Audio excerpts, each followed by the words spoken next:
by the grace of God, by the name of God, I pronounce that the children's club is inaugurated. So nowadays, you might have noticed that everybody is thinking about, talking about, discussing about the changes and future. The discussion, the thoughts just started after the corona pandemic. Actually, the discussion about the changes and the future careers, future choices, future changes in science and technology already started years back. I'll let you see some things about this program. Is it visible? Hello. Yeah, visible. Okay. So everybody, every area, every sector is discussing about the changes, the future. What will be the future after pandemic? What is the future after next 2 or 3 years? That way we are discussing the things. അപ്പം മാറ്റങ്ങളെക്കുറിച്ചും ഭാവിയെക്കുറിച്ചുമാണ് ആളുകൾ ചർച്ച ചെയ്യുന്നത്. So we are a bit confused, bit anxious about the changes or coming up changes in the future. See, നമ്മളൊരു clueless ആണ്. എന്താണ് what will be happening in the future? അതിനെക്കുറിച്ച് ഒട്ടും clue ഇല്ലാതെ, ഒട്ടും ഐഡിയാസ് ഇല്ലാതെ പോകുന്ന ഒരു സിറ്റുവേഷൻ ആണ്. ആ ഒരു സിറ്റുവേഷനിൽ ഒരു not just in one field, not just in education, not just in career, not just in job, everywhere, science, technology, society, culture, then our method of the social behavior, on everything we are a bit confused, we are anxious about the coming up future changes. So whenever we are more focusing into the job and career sector, we will be more confused. 2016 ഉണ്ടായിരുന്ന ഒരു world development report, if you get it enough time to go through that, just go through the World Development Report of 2016. World Development Report പുറത്തിറക്കിയത് world bank ആണ്. So every year they'll be focusing on a particular topic and do some researches, do some studies and coming up with a new report, maybe based on society, maybe based on science, maybe based on technology, future jobs, future careers, everything. They'll select some topic, particular topic, and based on that they will do some vast research, and based on that, and after that they'll come up with a report. In 2016 they came up with that report about the future economy and employment sector. And that 2030 ആകുമ്പോഴത്തേക്കും, based on that report, it says, the World Bank says that everything will face a huge change. 80% existing ജോബ്സും by 2030 ഇല്ലാതാവും എന്നാണ് world development report പറഞ്ഞത്. The blockchain, Bitcoin, the transportation system, the entire automobile industry, everything will face a big troubles and even a sweeping, they'll go through a sweeping changes. നമുക്കറിയാം 2015 നടന്ന ഒരു Vienna summit, you may be aware of that, you might have heard of that at least. Do you have any idea about the Vienna summit? Anybody? Just put it in chat box. Anybody who know about the Vienna summit, just comment on that, please. Students, parents, anybody can comment on that. What was about Vienna summit? Vienna climate summit or global warming summit, എൻവയൺമെന്റിനെ കുറിച്ചായിരുന്നു. എന്താ അതിലൊരു പ്രധാന തീരുമാനം എടുത്തിരുന്നു. ആ തീരുമാനത്തെ കുറിച്ച് അറിയോ നിങ്ങൾക്ക്? എനിബഡി? 2015 ഉണ്ടായിരുന്ന വിയന്ന സമ്മിറ്റ്, ആർക്കും കമന്റ് ചെയ്യാം. കമന്റ് നിങ്ങൾ ചെയ്യുന്നില്ലെങ്കിൽ ഞാൻ തന്നെ അങ്ങ് പറയേണ്ടി വരും. The Vienna summit decided to reduce the use of fossil fuels, especially in transportation industry. By 2021 ഒരു 30% എങ്കിലും കുറക്കണം എന്ന് അവർ തീരുമാനിച്ചു ഫോസിൽ ഫ്യൂലിന്റെ ഉപഭോഗം, consumption. So what will happen? ഒന്ന്, ഓൾട്ടർനേറ്റീവ്സിനെ കുറിച്ച് ചിന്തിക്കും. The entire automobile industry will face a change. നമ്മൾ മെക്കാനിക്സിനെ കുറിച്ചായിരുന്നു ചിന്തിച്ചിരുന്നത് അല്ലേ. So everything will change. Mechanics orientation മാറും. Automobile industry, the technology itself will change. അപ്പൊ 2016 സമ്മിറ്റ് മാത്രം എടുത്താൽ മതി. And again future 2022 2030 the entire decade will be facing a lot of changes. Artificial intelligence, big data, trading, automation, renewable energy, cryptocurrency, all these 5-6 areas will make big changes in the society, economy, technology and science itself. ഭയങ്കര രസകരമായ മാറ്റങ്ങളാണ് വരാൻ പോകുന്നത് അല്ലേ.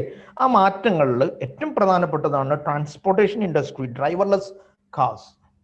ഈ driverless cars ഒക്കെ വരുമ്പോൾ ശരിക്കും നമ്മൾ നിങ്ങൾ ഈ ഒരു റീസെന്റ് ആയിട്ട് വന്നൊരു പ്രധാനപ്പെട്ട സംഭവം എന്തായിരുന്നു?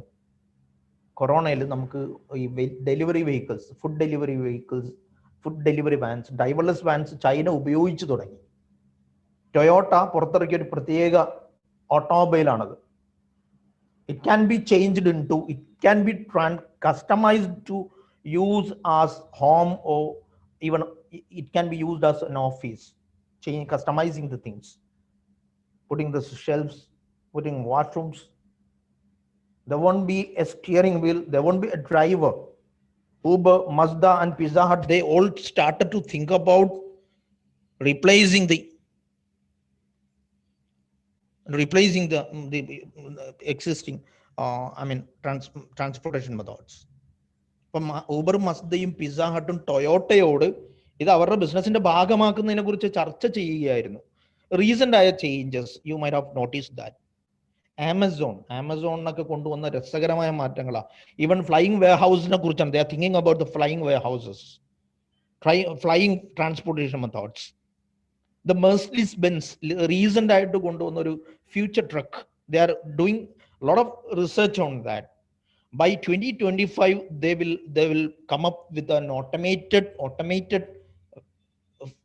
truck, transportation truck. ഈ അടുത്ത് അതിൻ്റെ ഒരു ചിത്രം ഞാൻ കണ്ടിരുന്നു. അത് ഓണാക്കി നമ്മൾ എന്താ പറയുക, സബ്വേയിൽ നിന്ന് നേരെ ഹൈവേയിലേക്ക് അങ്ങ് കയറ്റി ഇട്ട് കഴിഞ്ഞാൽ പിന്നെ ഡ്രൈവർക്ക് ഉറങ്ങാം, ഡ്രൈവർക്ക് എന്തും ചെയ്യാം. The truck will automatically reach into the ആ ഒരു എന്താണ് പറയാ, ആ ഒരു എവിടെയാണോ എത്തേണ്ടത് അവിടെ എത്തിച്ചു കൊടുക്കും. അത്രയും ഓട്ടോമേറ്റഡ് ആയ ട്രക്കുകളെ കുറിച്ച്, കാർസിനെ കുറിച്ച്, ഫ്ലൈയിങ് വെയർഹൗസസിനെ കുറിച്ചുള്ള ഡിസ്കഷൻസ് നടക്കുന്നു. അത് ഭാഗമാകുന്നു. 2016 സെപ്റ്റംബറിലാണ് ലോകത്ത് ആദ്യമായിട്ട് ന്യൂട്ടോണമി എന്ന് പറയുന്ന സിംഗപ്പൂർ ബേസ് ചെയ്തുകൊണ്ട് ഡ്രൈവർലെസ് ടാക്സി കാർ വന്നതെന്ന് ലോഞ്ച് ചെയ്തത്. U might have heard of that. അതിൽ നിന്ന് ടെക്നോളജി ഇങ്ങ് വളർന്നിട്ട് എവിടെ എത്തി? നിങ്ങൾ നോക്കി, ഇപ്പൊ റീസെന്റ് ആയിട്ട് കൊളംബിയ യൂണിവേഴ്സിറ്റിയിലെ ചില സയന്റിസ്റ്റുകൾ കണ്ടുപിടിച്ചൊരു ആർട്ടിഫിഷ്യൽ ഇന്റലിജൻസ് ടെക്നോളജി. അവർ ചെയ്തത് എന്തായിരുന്നു അറിയോ? ബ്രെയിനോട് കണക്റ്റഡ് ആയ കമ്പ്യൂട്ടർ സിസ്റ്റംസ് വെച്ചുകൊണ്ട് they will read the entire thing, whatever happening or thoughts in the brain, and based on that they will draw pictures. അപ്പോൾ ഒരാളുടെ മനസ്സിലുള്ള വിഷ്വൽസിൽ, തോട്ട്സിനെ വിഷ്വൽസ് ആയിട്ട് കൺവേർട്ട് ചെയ്യുക. ആൻഡ് അനദർ തിങ്, ഒരു എന്താ പറയാ, ജാപ്പനീസ് യൂണിവേഴ്സിറ്റി അവർ ചെയ്തതെന്ന് വെച്ചാൽ ഒരു റോബോട്ടിനെ തന്നെ ക്രിയേറ്റ് ചെയ്തു. The robot will experience, they'll become empathic to the co-workers. Even they will understand what the co-worker will do the next. Such a way even robots are thinking, doing. Everything is getting changed. അപ്പോൾ ആ ഒരു technology, artificial intelligence ആയിരിക്കും നമ്മൾ പറഞ്ഞ് പഴകിയ വർത്തമാനമാണ് AI, artificial intelligence. AI 36% annual growth ആണ്. ഒന്ന് മ്യൂട്ട് ചെയ്തേക്കണേ എല്ലാവരും. ആർട്ടിഫിഷ്യൽ ഇന്റലിജൻസ് എന്നൊക്കെ പറയുന്നത്, anybody please just mute all. 36% annual growth ആണ് ഓരോ വർഷവും പറയുന്നത്. By 2025 $300 billion growth. $300 billion. അതെങ്ങനെയാണ്? $1.26 billion ലാസ്റ്റ് 2020 ഉണ്ടായിരുന്നിടത്ത് within 5 years it will reach to $300 billion. അത്രയും ജമ്പ് ചെയ്യും artificial intelligence. Then even robots are engaged in pharmacies. I have happened to meet such a technology, interact with such a technology in Aster Mims Hospital. After consulting a doctor, they send me to the pharmacy. When by the time I reach the robots engaged in a pharmacy, working in the pharmacy, they have packed every medicines based on my prescription. അപ്പം അത്രയും റോബോട്ടുകൾ engage ചെയ്യുന്നു. IBM വാട്സിന്റെ ഒരു machine ഉണ്ട്, നിങ്ങൾ കേട്ടിട്ടുണ്ടാവും. Manipal Kasturba medical കോളേജിൽ IBM വാട്സിന്റെ machine, it is to diagnose leukaemia or cancer, blood cancer വരെ ഐഡന്റിഫൈ ചെയ്യുന്ന machineries. And we are engaging micro robots in surgery. So it's not a big thing actually, everything is getting change. അപ്പൊ ഇനി നമ്മൾ ടെക്നോളജിയിൽ അങ്ങനെ വരും ഇങ്ങനെ വരും, ഭയങ്കര ചേഞ്ചസ് വരാൻ പോകുന്നു. Everything is coming up, new changes. It's not big, see it's not actually ഒരു സർപ്രൈസിങ് ആയ ഒരു ന്യൂസ് അല്ലാതായി മാറുന്നു. Later on gradually everything is going to be a normal news. അതിൻ്റെ ഒരു നോർമൽ ന്യൂസ് വാല്യൂ അത്തരം മാറ്റങ്ങൾക്കും ചേഞ്ചസിനും ഉണ്ടാവുള്ളൂ. We are equipped with that. Online supermarkets not അത് പരാമർശിക്കേണ്ട വലിയൊരു കാര്യമല്ല. But the thing is that Amazon ഒരു 2 years ബാക്ക് അവരൊരു $300 million ഒരു എന്താ പറയാ, ഒരു റോബോട്ടുകൾ ഉണ്ടാക്കുന്ന ഒരു കമ്പനി അങ്ങ് ടേക്ക് ഓവർ ചെയ്തു. So we started to think that they are going to sell robots. Amazon is going to sell robots. The next day or the next week അതിന്റെ ആമസോണിന്റെ മേധാവി പറഞ്ഞു, ഞങ്ങൾ ഡെലിവറി ബോയ്സിന് പകരം റോബോട്ടുകൾ എൻഗേജ് ചെയ്യാൻ പോകുന്നു. Delivery boy. സോ എന്തായിരിക്കും സംഭവിക്കുക? ഒരു 2 years കഴിയുമ്പോൾ കൊച്ചിയിലും ബാംഗ്ലൂരിലും ദുബായിലും ഒക്കെ വർക്ക് ചെയ്യുന്ന ആളുകൾ ഒരു 2 to 5 years ശേഷം അവർ വർക്കൊക്കെ കഴിഞ്ഞ് അവരുടെ ജോബ് വർക്ക് പ്ലേസിൽ നിന്ന് വർക്ക് ലൊക്കേഷനിൽ നിന്ന് തിരിച്ച് വീട്ടിലെത്തി ടയേർഡാണ്. അപ്പോൾ ഫുഡ് ഓർഡർ ചെയ്ത് വെയിറ്റ് ചെയ്ത് ഒരു 10 minute ഒന്ന് ഫ്രഷ് ആയി തിരിച്ചു വരുമ്പോഴത്തേക്കും ഡോർബെല്ല് കേട്ട് വന്ന് നോക്കുമ്പോൾ കാണുന്നത് വളരെ ഹാൻസം ആയ ഒരു റോബോട്ടിനായിരിക്കും. നിങ്ങൾ അത്ര ഒന്ന് ആലോചിച്ച് നോക്കും. ഞാനതങ്ങനെ വിഷ്വലൈസ് ചെയ്തത് വിൽ സ്മിത്തിന്റെ ഐ റോബോട്ട് കണ്ടപ്പോഴാണ്, ഇയേഴ്സ് ആൻഡ് ഇയേഴ്സ് ബാക്ക്. അപ്പൊ നമ്മൾ വാതിൽ തുറന്നു നോക്കുമ്പോൾ കാണുന്നത് വളരെ സുന്ദരനായ ഒരു റോബോട്ടായിരിക്കും. Madam, oh sir, your package എന്നൊക്കെ പോകണം, നമുക്ക് ആ പാക്കേജ് കൈമാറുന്ന സീനൊക്കെയാണ് ഞാൻ വിഷ്വലൈസ് ചെയ്യുന്നത്. It won't be an imagination anymore. It won't be just a visualisation anymore. It's going to be a reality. It's going to be a 100% hard core reality ആയി മാറാൻ പോകുന്ന ഒരു ടെക്നോളജിയിലേക്കാണ് വി ആർ നിയറിങ്. ഹൈപ്പർലൂപ്പിന്റെ test trial run വരെ നടന്നു കഴിഞ്ഞു. What's hyperloop? Anybody?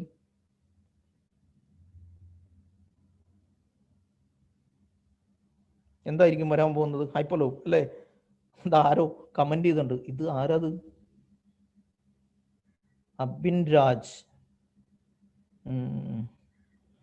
Raj student ആണോ പാരന്റ് ആണോ?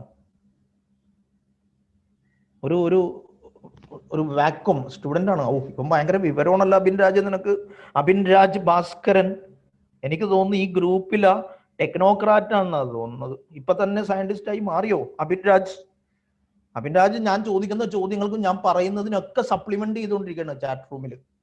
എല്ലാം ഏറ്റവും latest information Abin Raj update ചെയ്തുകൊണ്ടിരിക്കുന്നുണ്ട് കേട്ടോ. അപ്പൊ അവനൊന്ന് നോക്കി വെച്ചേക്കുന്നത് നല്ലതാ. ഹൈപ്പർലൂപ്പ് എന്ന് പറഞ്ഞൊരു വാക്യൂം സ്പേസിൽ, ഒരു ട്യൂബുലർ സ്പേസിൽ നമ്മളിങ്ങനെ ട്രാൻസ്പോർട്ടേഷൻ പോഡുകൾ, something like this one. Just look into the picture presentation. അപ്പോൾ ഒരു വാക്യൂം ട്യൂബുലർ സ്പേസിൽ അറ്റത്തുള്ള പോഡിനെ എയർ സക്ക് ചെയ്ത് വലിച്ചെടുക്കുക. ഏതാണ്ട് 12,000 km/h ആയിരിക്കും യാത്ര ചെയ്യുക. It's really surprising and exciting അല്ലേ? എന്തായിരിക്കും സംഭവിക്കുക? നമ്മൾ 16 hours 20 hours ഒക്കെ കൊണ്ട് റീച്ച് ചെയ്യേണ്ട ഒരു സ്ഥലത്തേക്ക് within 30 minutes you will reach.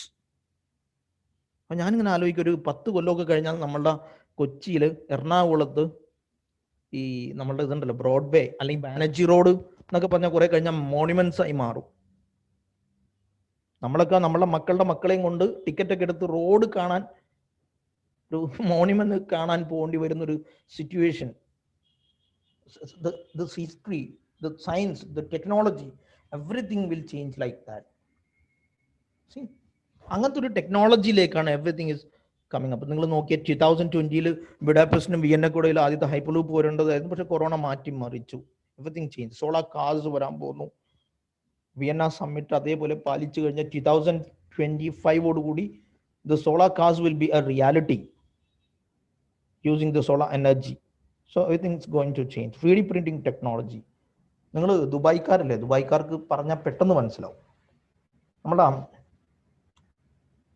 അവിടുത്തെ ഒരു ഏറ്റവും വലിയ ഏവിയേഷൻ കമ്പനി ഏതാ? ഏറ്റവും വലുത്, നമ്മൾ ഏറ്റവും ആളുകൾക്ക് ഭയങ്കര ഇഷ്ടമുള്ളതാ, യാത്ര ചെയ്യാൻ ഇഷ്ടമുള്ള ഏവിയേഷൻ കമ്പനി ഏതാ? Which one? Emirates, isn't it? എമിറേറ്റ്സിൽ അവരുടെ ഫുഡ് ട്രേ പോലും ദേ ആർ പ്രിന്റിങ് ലൈക്ക് അവർ ഇതാണ്, I mean printing technology, 3D printing ടെക്നോളജിയുടെ ഹെൽപ്പോടുകൂടി ഉപയോഗിക്കുന്നു ഫുഡ് ട്രേകൾ. അത്രത്തോളം 3D പ്രിന്റിംഗ് technology is creeping into our society. അല്ലെ, നമ്മളൊരു 2-3 years, after 2-3 years we will be like, even we whatever you are using in our home utensils അല്ലെങ്കിൽ home appliances will be like we'll taking the print out of that. അപ്പൊ നമ്മൾ ഹോസ്റ്റലിലോ അല്ലെങ്കിൽ മാളിലോ ഷോപ്പിലോ ഒന്നും പോവാതെ തന്നെ നമുക്ക് അതൊക്കെ സ്വന്തമായിട്ട് പ്രിന്റ് ചെയ്തെടുക്കാൻ പറ്റുന്ന ഒരു ടെക്നോളജിയിലേക്ക് മാറും. സോ എവറിത്തിങ് ലൈക്ക് ആർട്ടിഫിഷ്യൽ ഇന്റലിജൻസും digital and social media marketing will be coming over with new changes. Will not be using the parallel or horizontal communication systems anymore. Will be into vertical communication methods, vertical communication devices. Healthcare will be engaging a lot of robots for microsurgeries. E-commerce will be, online business will be growing like a hell. Then business in finance and technology, especially this cryptocurrency. And automobile industries will be engaging robots, and new technology and new source of energy will come up, will be used in automobile industries. Communication science, especially with the growth of photonics. Wi-Fi like change. Hyperloop in the use. E-learning platforms will change the entire education systems. Energy, especially the use of energy, the energy equations will change. So based on that, the entire economy will be facing with a lot of changes. Renewable എനർജിയുടെ വരവും energy ഇക്വേഷൻസും change ചെയ്യുമ്പോൾ സംഭവിക്കുന്ന എന്താണ്? ലോകത്തുള്ള economy മൊത്തം change ചെയ്യും. So we have to look into that, the coming up changes. We have to think about the coming up changes. ഇപ്പോൾ ഊബറിന്റെ ഒരു ടാക്സിയാണത്, ഊബറിന്റെ വരാൻ പോകുന്നത്. They are testing it, driverless taxis. Then again വരാൻ പോകുന്ന ഫ്യൂച്ചർ ട്രക്ക്, നമ്മളെ മെഴ്സിഡീസ് ബെൻസ് ഡിസൈൻ ചെയ്തുകൊണ്ടിരിക്കുന്നത്. And again IBM Watson, leukemia design means identify ചെയ്യാൻ, diagnose ചെയ്യാൻ, even they used it in Japan. And again Amazon warehousing, I mean ഈ drones ഒക്കെ ഉപയോഗിച്ച് high end configuration ഉള്ള ഡ്രോൺസ് ഒക്കെ ഉപയോഗിച്ചുകൊണ്ട് ട്രാൻസ്പോർട്ടേഷൻ നടത്തുന്നു. അത്തരം ടെക്നോളജി മൊത്തം മാറുന്നു എന്നുള്ളതാണ്. അപ്പൊ സ്വാഭാവികമായിട്ടും there will be a disruption in 2025-2030. disruption of technology, disruption of our technical background, everything will change.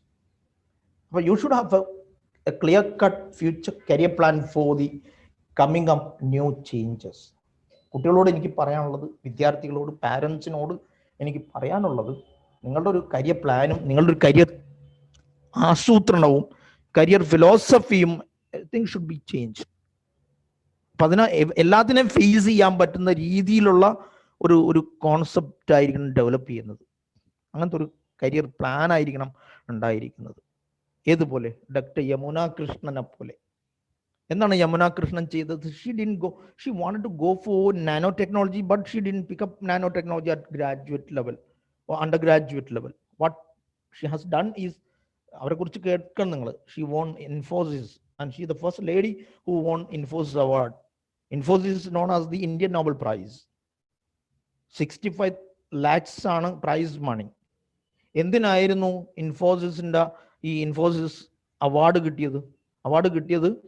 Micro nano devices design ചെയ്തതിന് it can be installed under your skin, can be installed under your skin and it will interact with the cells and nucleus of cells. എന്നിട്ട് എന്ത് ചെയ്യുന്ന അറിയോ, നമ്മുടെ ശരീരത്തിൽ നടക്കുന്ന changes, blood pressure കൂടുന്നുണ്ടെങ്കിൽ, blood sugar കൂടുന്നുണ്ടെങ്കിൽ, it will inform the doctor, concern scientist, concern doctor. അപ്പോൾ അത് അതിനനുസരിച്ച് റെസ്പോണ്ട് ചെയ്യാൻ പറ്റുന്ന രീതിയിലുള്ള micro nano DNA device design ചെയ്തു എന്നുള്ളതാണ് അവരുടെ ഒരു പ്രത്യേകത. അതാണ്. ആൻഡ് ഹെർ കരിയർ പാത്വേ എന്തായിരുന്നു? Career pathway WCC women's christian കോളേജിൽ നിന്ന് BSc കെമിസ്ട്രിയാണ് അവരെടുത്തത്. Masters same chemistry. And after doing BSc chemistry and masters in chemistry, she went for a PhD program focused in nanoscience. No need to take up nanoscience at undergraduate level or graduate level. Even with your PhD in nanoscience can do. അപ്പം അങ്ങനെ ആയിരിക്കണം career ചോയ്സസിനെ നമ്മൾ add on ചെയ്യേണ്ടത്. Chemistry plus nano technology, engineering plus nano technology, such അത്തരത്തിലുള്ളൊരു customised ആയ, packed ആയ, designed ആയ കുറച്ചുകൂടി കൃത്യമായ ഒരു കരിയർ പ്ലാനിങ് ആണ് നമുക്ക് എന്ത് ചെയ്യേണ്ടത്, ഫ്യൂഷൻ കരിയേഴ്സ് എന്നൊക്കെ വേണമെങ്കിൽ പറയാം. ഇപ്പൊ ആളുകൾ we are lot much confused about our future careers, future jobs. We are thinking that there will be huge loss in jobs. നമ്മൾ ചിന്തിക്കുന്നത് ഒരു 80% ജോബ്സ് ഇല്ലാതാവുന്ന doesn't mean that all the jobs will be vanished away one fine day. It's nothing like that actually. അതിന് പകരം എന്താണ്, 80% of jobs will be replaced by new things. അങ്ങനെയാണ് വരുന്നത്. ഇപ്പോഴത്തെ ഒരു മെഡിക്കൽ റോബോട്ടിക്സ് ഒക്കെ, റോബോട്ടിക് സ്പെഷ്യലിസ്റ്റുകളായിരിക്കും മെഡിസിനിൽ ഉണ്ടാവുക. Nurses with help of robots they will start to do the things. Even financial, നമ്മൾ പറയുന്ന കോഡിങ്ങിൽ വരെ റോബോട്ടുകൾ എൻഗേജ് ചെയ്തേക്കാം. അപ്പൊ പുതിയ കരിയർ ചോയ്സസ് ഉണ്ടാവും, പുതിയ ഓപ്പണിങ്സ് ഉണ്ടാവും. If you get enough time you go through the book published by McKinsey. I will show you that. I am reading it now.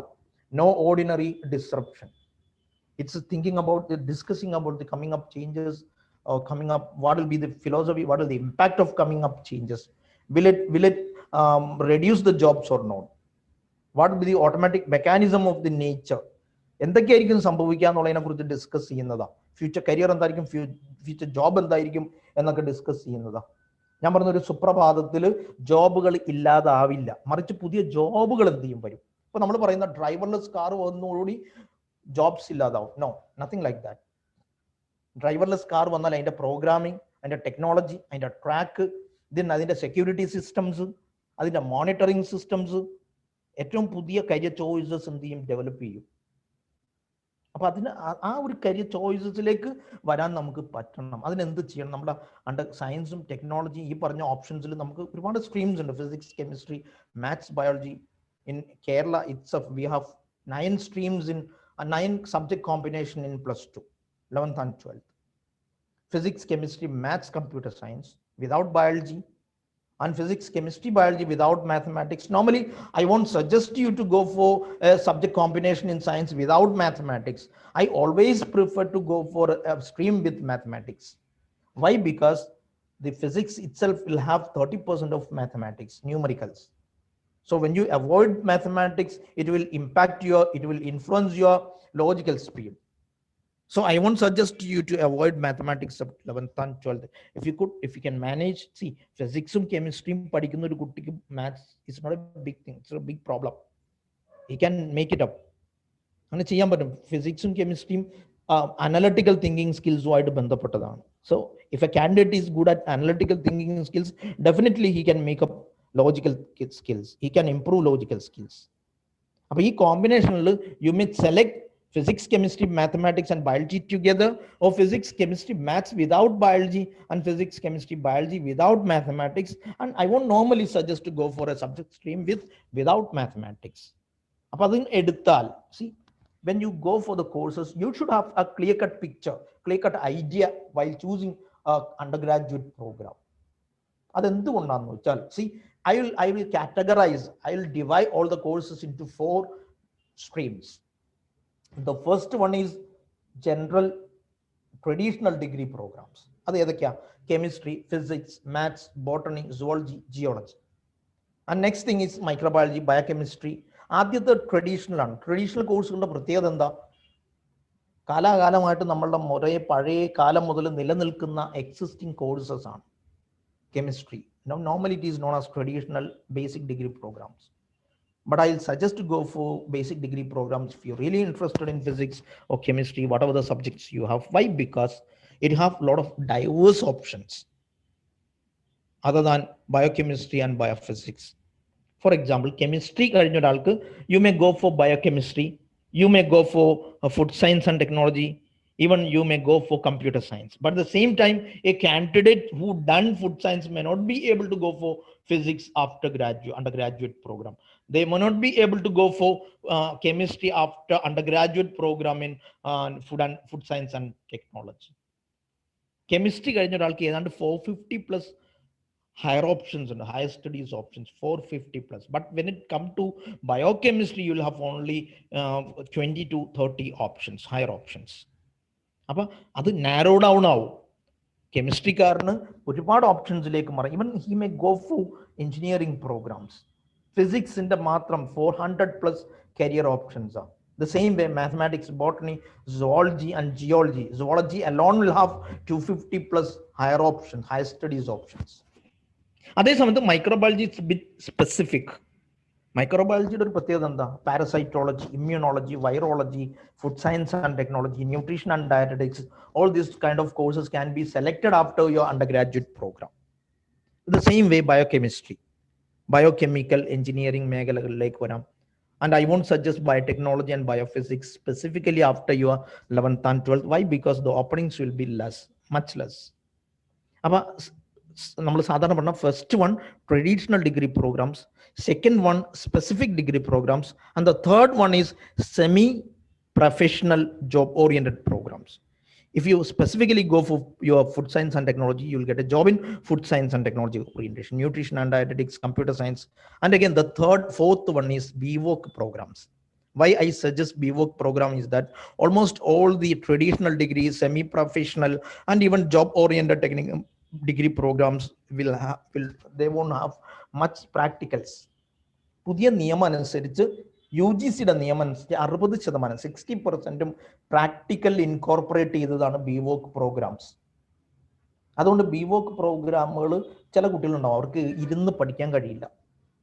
Whenever I go through the aptitude test of many students, I could understand that most of the students are practical, not theory oriented. Such as students won't be interested to sit for 2-3 hours at a stretch. They could even sit, they can't even sit for 30 minutes at all. Most of the parents are complaining about all these behaviors of students. They won't be able to sit for 20 to 40 minutes. അപ്പൊ അങ്ങനത്തെ കുട്ടികളുണ്ട്, അവർക്ക് better to go for some courses, practical orientation ഉള്ള courses. Even engineering programs don't have that much practical as BVOC have. ഇപ്പൊ BVOCന്റെ ഒരു പ്രത്യേകത 60% practicals ആണ്, theories വരുന്നത് വെറും 40%. And again one more thing, അവർ ഇന്റേൺഷിപ്പ് ഉണ്ടാവും every year. The course 3 years program ആണ്. Every year അവർക്കൊരു internship, company internship. They need to work with a company, work in a company based on their career program. They based on the subject in BVOC. അപ്പൊ അത് കണ്ടെത്തിയിട്ട് you may select BVOC programs. But the thing is that you have to study about the institute which is providing the particular course. അപ്പൊ അങ്ങനെ നോക്കിയിട്ട് നിങ്ങൾ ഈ കോഴ്സിനൊന്നും പോകാൻ പാടുള്ളൂ. ഓക്കെ, അപ്പൊ അതൊന്ന് ശ്രദ്ധിക്കണം. ദെൻ ഗ്രാജുവേറ്റ് പ്രോഗ്രാംസിലേക്ക് സയൻസിൽ വരുമ്പോൾ 50 more സ്പെഷ്യലൈസേഷൻ ആണ് ഫിസിക്സ് അലോൺ. 32 സ്പെഷ്യലൈസ്ഡ് ഇൻസ്റ്റിറ്റ്യൂട്ടുകളാണ് ഇന്ത്യയിൽ കെമിസ്ട്രി അലോൺ വരുന്നത്. See microbiology you may switch over to make microbiology, food microbiology, aqua microbiology, genetics, lot of things. Even you may specialize in parasitology, immunology, virology. And after in a pandemic era, it's more important to get into. It's a demanding. All these careers have huge in demand. So parasitology, immunology, virology പോലുള്ള ഓപ്ഷൻസിലേക്ക് after your microbiology may switch over to that. ഒരു ചെറിയ example ഞാൻ പറയാം. നമ്മൾ courses openings എടുക്കുമ്പോൾ ഫിസിക്സിന് നമുക്ക് അല്ലെങ്കിൽ chemistry, every graduate program will have lot of openings. But first, if we categorize the openings into a particular category, I'll say the first thing is competitive exams. Every degree will have particular competitive exam. For physics in all competitive exam, physics in മാത്രം believe me, 60 plus competitive exams ഉണ്ട്. One among them is just joint entrance screening test. I think you might be aware of, you are aware of this particular entrance exam conducted by 33 premier research institute exclusively in physics. And it is to get into gravitation, superconductivity, relativity, plasma, nuclear, solar high energy, astronomy, astrophysics, astrogeology kind of specialization under physics. So just appear the exam after your post graduation in physics. And the next one is CFSL, Central Forensic Science Labs. ഈ മലയാളികൾക്ക് seasonal പ്രാന്താണെന്നാണ് ഞാൻ പറയാം. കഴിഞ്ഞ 2 കൊല്ലം psychology ആയിരുന്നു, ഇപ്പോഴത്തെ പ്രാന്ത് forensic സയൻസാണ്. I won't suggest forensics at any point of time as a course or as a degree program. Why? Because forensic science എന്ന് പറഞ്ഞ job വരുന്നത് പോലീസ് ഡിപ്പാർട്ട്മെന്റിന്റെ കീഴിലാണ്. The selection will be based on the entrance exam conducted by PSC. For this particular job, there is no any particular degree requirements. They are recruiting students from physics, chemistry, microbiology, zoology, അങ്ങനത്തെ കോഴ്സുകളിൽ നിന്ന് recruit ചെയ്യുന്നത്. Even they don't suggest to go for forensic science specifically. അപ്പൊ forensic science ഒരു option മാത്രമാണോ? Last year what happened is that ഇന്ത്യയിലെ ഏറ്റവും premier forensic science ഇൻസ്റ്റിറ്റ്യൂട്ടുകൾ ഏതൊക്കെ? സെൻട്രൽ ഫോറൻസിക് സയൻസ് ലാബ്സ് ആണ്. One among them is Hyderabad central forensic science labs. ആ lab കഴിഞ്ഞ പ്രാവശ്യം കെമിക്കൽ ഫോറൻസിക് സയന്റിസ്റ്റിനെ റിക്രൂട്ട് ചെയ്തപ്പോൾ MSc കെമിസ്ട്രിക്കാരാണ് സ്പെസിഫിക്കലി റിക്രൂട്ട് ചെയ്തത്, not BSc or MSc forensic science. So whenever you want to go for a forensic science or want to be a forensic scientist, better you go for physics, chemistry, zoology kind of mainstream careers. Appo Central Forensic Science Labs test fellowship exam conducted by 7 institutes all over India. നമ്മൾ സാധാരണ അത് പറയാം, Chandigarh, Pune, Kolkata, Hyderabad, Bhopal, Guwahati, Delhi. 7 CFSL together is conducting a CFSL fellowship exam. അപ്പോൾ ഫിസിക്സും കെമിസ്ട്രിയും മാത്സും സുവോളജിയും ഒക്കെ കഴിഞ്ഞ ആളുകൾക്ക് ആ test, even medical graduates can go for that exam. After the exam, you will get a chance to do your PhD program in forensic science. After completing your program, you may be placed in Central Forensic Science Labs. And they'll have 4 areas. One is physical forensic science, chemical forensic science, biological forensic science, even documentation forensic science. That means cyber security. അത്തരം ഏരിയയിലേക്ക് നിങ്ങൾക്ക് മാറാം. And gate examination, even humanities candidates can go for gate examination. Gate examination is the graduate aptitude test in engineering. Nowadays, even humanities can go for that because IITs are conducting MA programs, MA economics, MA literature. അതിനൊക്കെ join ചെയ്യാൻ ഈ exam വേണം. ഈ ഗേറ്റിന്റെ പ്രത്യേകത, after your MSc program in physics, chemistry and mathematics, you may appear gate examination and go for engineering programs, engineering by research, MS by research. And INAT is a specific exam conducted by India University Center for Astronomy and Astrophysics to select candidates specifically into astronomy and astrophysics. And there are a lot of other examination like ISRO, OCES. You might have heard of OCES, Orientation Course for Engineering Graduates and Science Postgraduates. It's actually to select students to atomic research. അപ്പോൾ അങ്ങനെ നോക്കിക്കഴിഞ്ഞാൽ lots and lots competitive exams. GBILS exam ഭയങ്കര രസകരമാണ്. ഈ exam joint graduate entrance exam for biology and interdisciplinary life science. ഈ എക്സാമിന്റെ പ്രത്യേകത, ഇന്ത്യയിലെ ഏറ്റവും പ്രീമിയർ ആയ ബയോളജിക്കൽ ലൈഫ് സയൻസ് റിസർച്ച് ഇൻസ്റ്റിറ്റ്യൂട്ടുകളിൽ നിങ്ങൾക്ക് റിസർച്ച് ചെയ്യാം. Centre for cell and molecular biology, centre for DNA fingerprinting and diagnostics, national centre for cell sciences. Eligibility എന്താ? Physics, chemistry, even life science, zoology, microbiology കഴിഞ്ഞ ആളുകൾക്ക്, under graduate programmes കഴിഞ്ഞ ആളുകൾക്ക് ഈ exam എഴുതി കിട്ടിയാൽ, the thing is that you will get a chance to continue your studies. Integrated MSc PhD program ചെയ്യാം. But the best thing is that the most attractive thing about this particular entrance exam is that while you do your MSc program, by the first month itself, you will get a 25,000 to 30,000 as your stipend. അപ്പം post graduation പഠിക്കുമ്പോൾ തന്നെ സ്റ്റൈപ്പൻഡോടെ പഠിക്കാം. അപ്പം അത്രയും നല്ല രസകരമായ openings ഉണ്ട് നമുക്ക് ബേസിക് സയൻസിൽ. You might have heard of Nobel Prize of 2018. Do anybody have an idea about the 2018 Nobel Prize in medicine? Who got the medicine Nobel Prize in 2018? Anybody? നിങ്ങൾക്ക് പറയാൻ കേട്ടോ, നെറ്റ് സെർച്ച് ചെയ്താൽ കിട്ടും, നിങ്ങളുടെ മുമ്പിൽ നെറ്റ് ഉണ്ട്, ഒക്കെ സെർച്ച് ചെയ്താൽ കിട്ടും. ബട്ട് അങ്ങനെ ചെയ്യൂല ആരും എന്ന് എനിക്കറിയാം. ആർക്കൊക്കെ കിട്ടിയത്? ഒന്ന് ജെയിംസ് പി അലിസണും ടസുക്കു ഹോഞ്ചോ. ജെയിംസ് പാട്രിക് അലിസണാണ് കിട്ടിയത്. അല്ല, എന്തിനായിരുന്നു കിട്ടിയത്? ക്യാൻസർ ഇമ്മ്യൂണോതെറാപ്പിയിൽ ക്യാൻസർ സെല്ലുകളുടെ വളർച്ച തടയുന്ന രീതിയിൽ ശരീരത്തിന്റെ ഇമ്മ്യൂണിറ്റി എന്ത് ചെയ്യുക, അൺലീഷ് ചെയ്യുക എന്ന് പറഞ്ഞത്. സയൻസ് പത്രങ്ങൾ പറഞ്ഞത് അൺലീഷ് ചെയ്യുക, കെട്ടഴിച്ചു വിടുക എന്ന് പറഞ്ഞത്. That way they have done their research. The surprising thing is that James P. Allison, James Patrick Allison ഒരു മെഡിക്കൽ ഗ്രാജുവേറ്റ് അല്ല. അദ്ദേഹം വെറും microbiology, BSc microbiology, MS microbiology from Texas university, doctorate in biological science especially in to cancer ഇമ്മ്യൂണോതെറാപ്പിയിൽ specialise ചെയ്ത ആളാണ്. അപ്പോൾ even with your microbiology you can get into you can have bag your Nobel Prize in medicine. No need to be a medical graduate. അപ്പോൾ science and technology, ടോയോയോനെ കുറിച്ച് നിങ്ങൾ കേട്ടിട്ടുണ്ടാവും. 2015 medicine Nobel prize ആയിരുന്നു. അവർ PhD പോലും ചെയ്തിട്ടില്ല, PhD പോലും ഇല്ല. ജീവിതത്തിൽ നോബൽ പ്രൈസ് വാങ്ങാനല്ലാതെ ചൈനക്ക് വെളിയിൽ പോവാത്തൊരു ടിപ്പിക്കൽ ഹൗസ് വൈഫ് ആയിരുന്നു ആദ്യം അവർ. പിന്നീട് ടീച്ചിങ്ങിലേക്ക് വന്നു. അവരുടെ ക്യാബിനിൽ, അവരുടെ ഇൻസ്റ്റിറ്റ്യൂട്ടിലെ ലാബിൽ റിസർച്ച് ചെയ്തു. എന്നിട്ട് ആൻറ്റി മലേറിയ മെഡിസിൻ ഡിവൈസ് ചെയ്തു, മീൻ ഉണ്ടാക്കിയെടുത്തു. അവരുടെ പ്രത്യേകത എന്താണെന്ന് വെച്ചാൽ അവരൊരു സാധാ സ്ത്രീയാണ്. കെമിസ്ട്രി ആൻഡ് MSc കെമിസ്ട്രി ആണ് പഠിച്ചത്. So even with your MPBS you can get into oncology or cancer research. You may get into pharmacology and through that you can devise medicines, make medicines. പക്ഷേ അതിന് MBBS വേണമെന്നില്ല. Pharmacy കൊണ്ടും by doing a pharmacology you can get into a career like that. Even with your Ayurveda graduation you can get into an institute named Central Institute of Medical and Aromatic Plants. എന്നിട്ട് അവിടെ നിന്ന് എന്താ ചെയ്യുക, medicinal പ്ലാന്റ്സിൽ മെഡിസിൻ്റെ values extract ചെയ്യുക. Microbiology പഠിച്ചിട്ട് ജിനോമിക്സിലേക്കും ജീൻ തെറാപ്പിയിലേക്കും വരാം. ബോട്ടണി പഠിച്ച് മെഡിസിനൽ പ്ലാന്റ്സിൽ റിസർച്ച് ചെയ്യാം. So lot of things. ഇതൊക്കെ ബേസിക് സയൻസ് പ്രോഗ്രാംസിന് വെച്ചുകൊണ്ടാണ്. And if you are focusing into biology specifically and would like to get into medical related courses, definitely you will have lot of choices. MBBS, BAMS, BHMS ഒക്കെ ചെയ്യാം. I'll suggest to go for all these programs based on your interest. You might have heard of Sheila Nambudiri. She is known as the pediatric genetician.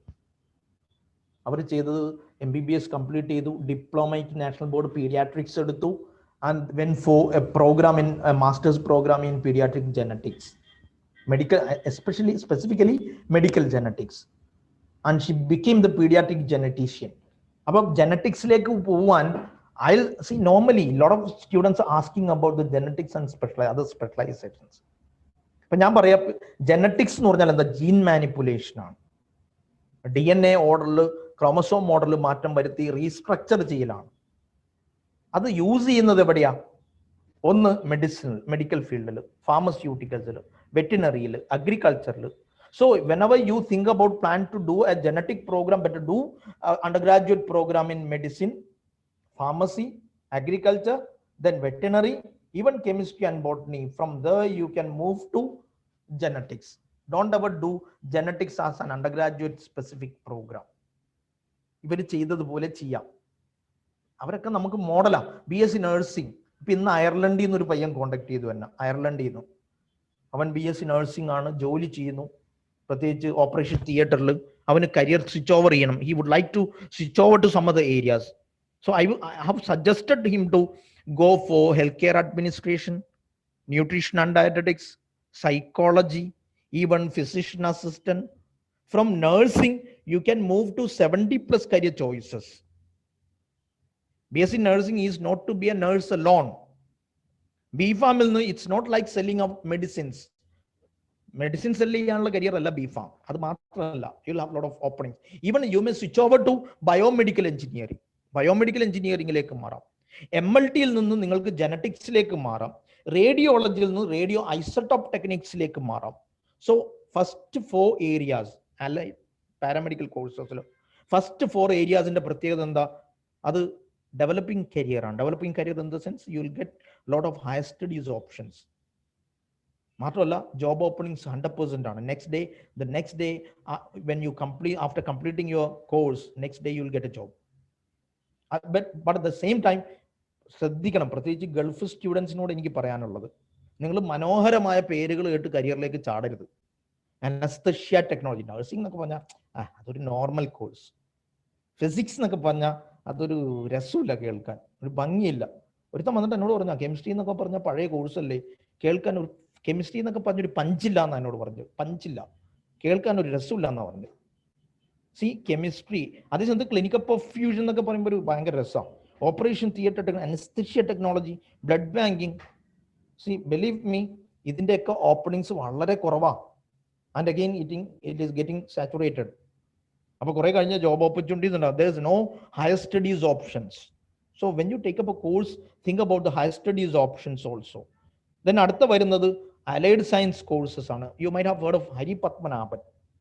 Anybody? Do anybody know about Hari Padmanabhan? He is from Kochi. Neuron transplant സയന്റിസ്റ്റാണ്.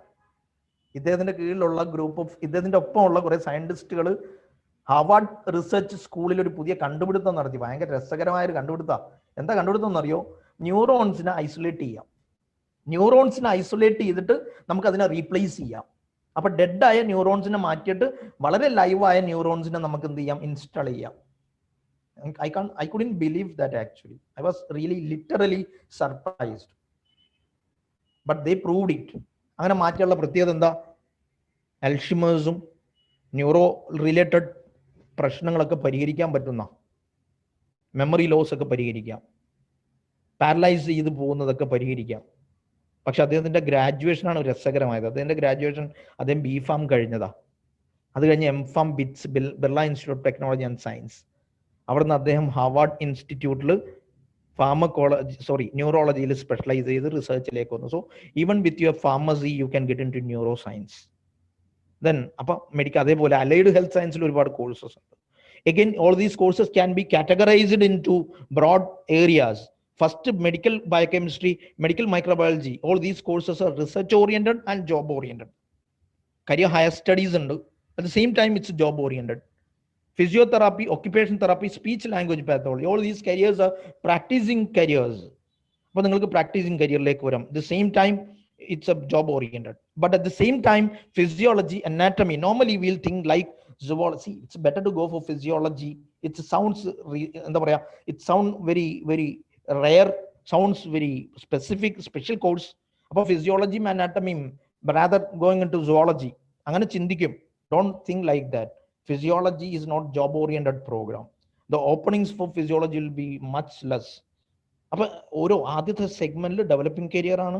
Second സെഗ്മെന്റിൽ physiotherapy, occupation therapy, speech language pathology. പ്രത്യേകത എന്താ? Practising career ആണ്, but with limited higher options. But at the same time physiology, anatomy, higher options, I mean research openings ഉണ്ട്, but not job openings. അപ്പൊ career choose ചെയ്യുമ്പോൾ ഈ ഒരു categorisation നിങ്ങൾ ചിന്തിക്കണം. And allied sciences like veterinary, fisheries, forestry, agriculture, horticulture, sericulture, job oriented ആണ്, and you will get lot of higher options and research openings. അപ്പം അങ്ങനെ പോവാൻ നിങ്ങൾക്ക്. And again, food science and microbiology. Agriculture alone have 140+ research institute in India. ലോകത്ത് ഏറ്റവും കൂടുതൽ research ഇൻസ്റ്റിറ്റ്യൂട്ടിലുള്ള ഉള്ള ഫീൽഡും രാജ്യവുമാണ് അഗ്രികൾച്ചറിൽ ഇന്ത്യ. അത്തരം ഓപ്പണിങ്സ്. പ്രഭാകരൻ നായരെ കുറിച്ച് നിങ്ങൾ കേട്ടണം. എഗ് ഫ്രൂട്ടിന്റെ ഒരു എന്താ പറയാ, മൊൺസാൻഡോ ആയിട്ട് അടികൂടി BT വഴുതനയുടെ ക്കെതിരെ പോരാടിയ ഒരാളാണ്. അതിനേക്കാൾ രസകരമാണ് 1997 turmeric patent case. American university ആയിട്ട് ഭയങ്കര ഒരു ടഗ് ഓഫ് വാർ ആയിരുന്നു അദ്ദേഹത്തിൻ്റെത്. ടർമറിക്കിന്റെ പാറ്റന്റ് അവർ സ്വന്തമാക്കി. അതിനെതിരെ യുദ്ധം ചെയ്ത് വളരെയധികം ഫൈറ്റ് ചെയ്ത് ടർമറിക് പാറ്റന്റ് സ്വന്തമായിട്ട് ഇന്ത്യക്ക് തിരിച്ചു കൊണ്ടുവന്ന ആളാണ് പ്രഭാകരൻ നായർ. അദ്ദേഹത്തിന് വീടിൻ്റെ അടുത്തുള്ള ആളുകൾക്കും അദ്ദേഹം ആരാന്നറിയില്ല. അത്തരം ഒരു ദുര്യോഗമാണ് നമ്മുടെ നാട്ടിൽ. നമ്മുടെ നാട്ടിലുള്ള ആളുകൾക്ക് ഇത്തരം ആളുകളെ കുറിച്ച് അറിയില്ല. And you might have heard of E.P. Krishna Menon. He's a role model actually. PhD pharmacology ചെയ്തിട്ട് 8 മെഡിസിൻസ് ആണ് അദ്ദേഹം ഡിസൈൻ ചെയ്തത്. 8 മെഡിസിൻസ് ഫോർ ക്യാൻസർ. അദ്ദേഹത്തിന്റെ ബേസിക് ഡിഗ്രി ഏതാ? വെറ്റിനറിയാ. From veterinary to pharmacology. അപ്പൊ ഞാൻ പറയുന്ന ഓരോ ഏരിയാസിനെ കുറിച്ചും കൃത്യമായ ധാരണകൾ. പോസ്റ്റ് കൊറോണ ട്രെൻഡിൽ പാത്തോളജിയും എപ്പിഡമിയോളജിയും വൈറോളജിയും മെഡിക്കൽ റോബോട്ടിക്സ് ഒക്കെ വലിയൊരു ട്രെൻഡായിട്ട് എന്ത് ചെയ്യും? വരും. അതുകൊണ്ട് അതിനും ഇനി physics, chemistry, maths but you are not interested in biology anymore, and really interested in mathematics, and you would like to go for something related to mathematics and physics together, then you will have a lot of openings. BTech is not just a engineering degree. BTech is a graduation with the diverse options. From BTech, you may go for atomic research. From BTech, you may go for robotics and artificial intelligence, nanotechnology, defense. See, defense alone have 50 plus openings for BTech alone exclusively. 420 job openings ഉള്ള കരിയറാണ് defence. മലയാളികൾ അതിനെക്കുറിച്ച് ഇൻട്രസ്റ്റഡേ അല്ല. Civil service, management, research, designing. You may go for aeronautics, weaponry and automobiles after your engineering, basic engineering graduation. Sundar Pichai എല്ലാവർക്കും അറിയാവുന്നതാണ്. Engineering graduation നിന്ന് metallurgy, then MS from Stanford University, and he specialized in material sciences, and then went for MBA, Wharton Business School of Pennsylvania, Wharton Business School MBA, so from technology to management. Now he is the CEO of Google, മെക്കൻസിയിൽ നിന്ന്. അപ്പൊ ഞാനിങ്ങനെ ട്രിവാൻഡ്രത്ത് class എടുത്തുകൊണ്ടിരിക്കുമ്പോൾ ഈ ഒരു കാര്യം ഇദ്ദേഹത്തെ കുറിച്ച് ഇങ്ങനെ പറയുമ്പോണ്ട് ബേക്കിന്ന് ഏറ്റവും ലാസ്റ്റ് റോയിൽ നിന്ന് ഒരു ലേഡി ചാടി എണീറ്റിട്ട് എന്നോട് കൈ ഉയർത്തി എന്നോട് പറഞ്ഞു, സർ, എൻ്റെ മോള് BCom പഠിച്ച് മദ്രാസ് ക്രിസ്ത്യൻ കോളേജിൽ നിന്ന് BCom പഠിച്ചിട്ട് ഇപ്പൊ മെക്കൻസിൽ ജോലി കിട്ടിയിട്ടുണ്ടെന്ന് പറഞ്ഞു, ഈ സുന്ദർപ്പിച്ച് പോയ കമ്പനിയിൽ. അപ്പൊ പ്രിൻസിപ്പൾ ചാടി എണീറ്റിട്ട് പറഞ്ഞു, sir, it's not a big thing. My son completed his economics from Madras Christian College, same Madras Christian College. Now he is working in Ernst & Young. അദ്ദേഹത്തിന് അവന് ഏണസ്റ്റ് ആൻഡ് യങ്ങിൽ മാത്രമല്ല, അവന് എന്താ പറയാ അമേരിക്കൻ എക്സ്പ്രസോ അങ്ങനെ ഒരു കമ്പനിയിലും കിട്ടിയിരുന്നു. But join with Ernst and young. അപ്പൊ ഇക്കണോമിക്സ് കൊണ്ടും BCom കൊണ്ടൊക്കെ വരെ കരിയറിൽ നല്ല കരിയറിലെത്താം. ഡോക്ടർ ടെസ്സി തോമസിനെ കുറിച്ച് നിങ്ങൾ ശ്രദ്ധിച്ചിട്ടുണ്ടാവും. എന്താ Tessy Thomas? She is known as the missile woman of India. Agniputri എന്നറിയപ്പെടുന്നത് Agniputri. She has completed electrical engineering and went for MTech guided missile. See, look into that. MTech guided missile technology. വളരെ ഡിഫറെന്റ് ആയ ഒരു കോഴ്സാണ്, with double specialisation of rocketry and cryogenics. റോക്കറ്ററിയും ക്രയോജനിക്സും double specialisation ആയിട്ട് guided missile technology. And she has completed her programme from defence institute of advanced technology. അവിടെ aerospace ഉണ്ട്, weapons ഉണ്ട്, ഓട്ടോമോട്ടീവ് ഉണ്ട്, ആർമമെന്റ്സ് ഉണ്ട്, lots of different type of courses, diverse courses. അങ്ങനത്തെ ഇൻസ്റ്റിറ്റ്യൂട്ടും പ്രോഗ്രാംസ് ഉണ്ട്. To be an aeronautical engineer, to be an aerospace engineer, to be a missile technocrat, to be a cryogenic engineer, not need to be into aerospace and aeronautical specifically. Even with your electrical engineering, even with your electronics engineering, even with your mechanical engineering, you can get into all these kind of courses. So I'll suggest to go for some basic careers, then switch over to specific careers. That will be much better. അപ്പൊ നമുക്ക് confused ആകുമ്പോൾ നമുക്ക് career ചോയ്സസിലേക്ക് വരാം. എന്തൊക്കെ specialised ആർമമെന്റ്സ് ഉണ്ട്, marine engineering ഉണ്ട്, navy weapon system ഉണ്ട്, aircraft weapons delivery ഉണ്ട്. Then the 14th one നോക്കിയ നിങ്ങൾ, 13th one, military vehicles technology. ഇവിടെയൊക്കെ പഠിച്ച ആളുകൾ ജോലി ചെയ്യുന്ന എവിടെയാ? 8th one നോക്ക്, vehicle research and development establishment.